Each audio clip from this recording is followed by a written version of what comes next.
shot right here.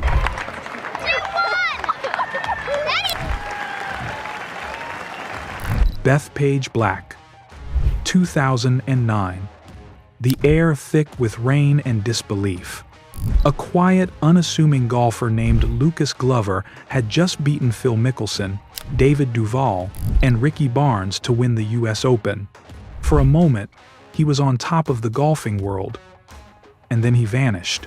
For more than a decade, Glover disappeared into golf's shadows. No scandals, no retirement, just silence. And then, at 43, he did the unthinkable. What happened in between the fall, the fight, and the rebirth remains one of golf's strangest comebacks. Let's start where his story truly turned. After his 2009 US Open triumph, Lucas Glover was supposed to become golf's next American star. But by 2012, everything that made him special, the composure, the confidence, the control, had crumbled. He developed the dreaded yips, an uncontrollable twitch under pressure that makes even short putts terrifying. It's something that freezes even the most seasoned pros. Every putt became a battle for him, and the game he had once ruled suddenly ruled him. By 2015, his world ranking had plunged well beyond the top 200 inches fact, reaching as low as 634th early that year. Once a major champion, he was now fighting to keep his PGA Tour card. This wasn't a collapse driven by ego, it was something quieter, more haunting. Glover didn't need a new swing. He needed to rediscover himself. But before we go deeper, let's pull back for a second, because to see how far Glover fell, you need to know what took him to the top and how that same strength began to break him. Glover turned professional in 2001.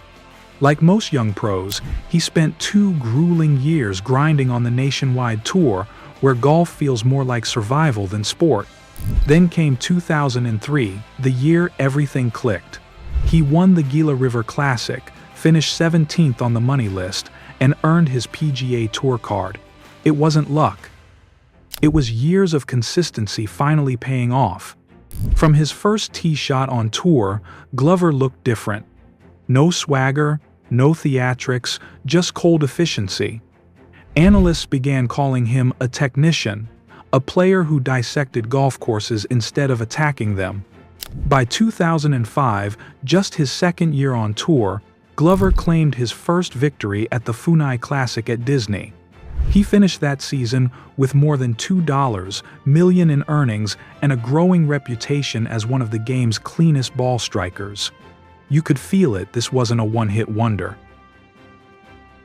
He had the game, the temperament, and the patience to rise higher.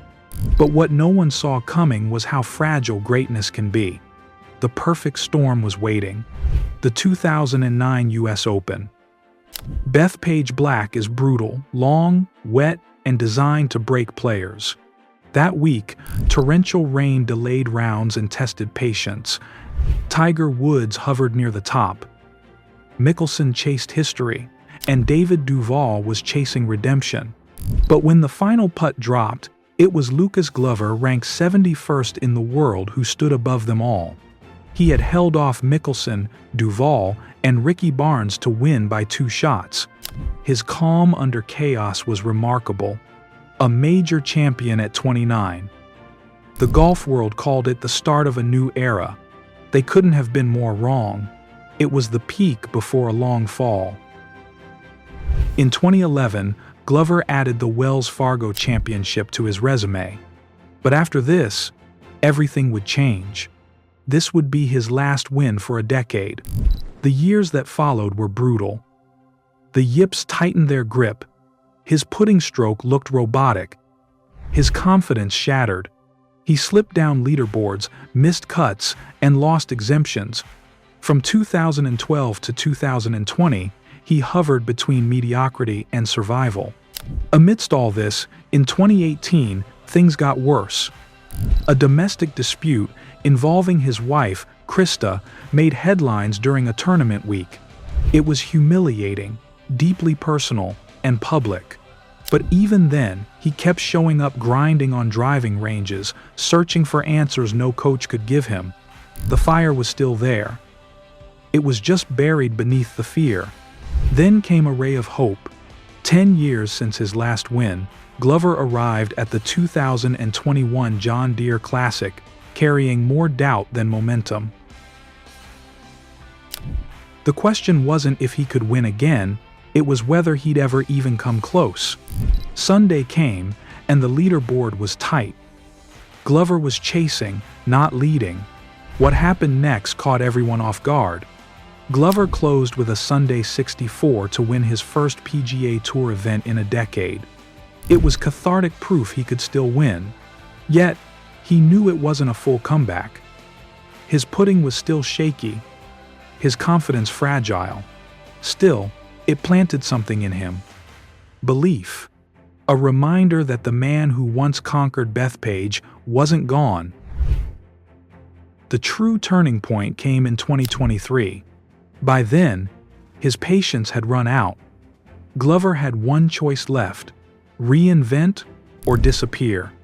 Frustrated after years of missed putts, Glover made a bold move. He switched to a long broomstick putter, the kind often used by desperate men looking for miracles. And this time, the miracle came. His putting numbers flipped. For the first time in years, he was gaining strokes on the greens. And with the putter fixed, the rest of his world-class game fell into place. Then came his most unbelievable stretch. In August 2023, he battled through tough weather and pressure to win the Wyndham Championship. A week later, he defeated Patrick Cantlay in a playoff at the FedEx Street Jude Championship. Back-to-back wins. At age 43, from forgotten veteran to feared contender, almost overnight. Now, there are 3 reasons Lucas Glover is a threat every time he tees it up. 1. Ball striking. Even at his lowest, his swing never deserted him. He remains one of the most consistent iron players on tour. 2. The putter fix. The broomstick putter turned his biggest weakness into a weapon. He stands over putts now with clarity and calm. And 3. The mindset. You can't intimidate a man who's already faced the yips, public scrutiny, and near-career death. Pressure doesn't scare him, it focuses him. When Glover's putter heats up, there's a quiet tension around him, the awareness that the man chasing you has nothing left to lose. So, what's Lucas Glover's legacy? It isn't built on highlight reels or viral celebrations, it's built on resilience. He lost everything that once defined him and still found a way to rise. Golf isn't a game of perfection, it's a game of survival.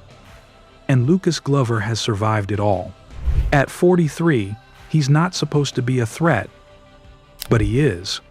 The only question now is, how far can he go this time? Because if Lucas Glover's story has taught us anything, it's that every time you count him out, he finds a new way to prove he's still in the fight.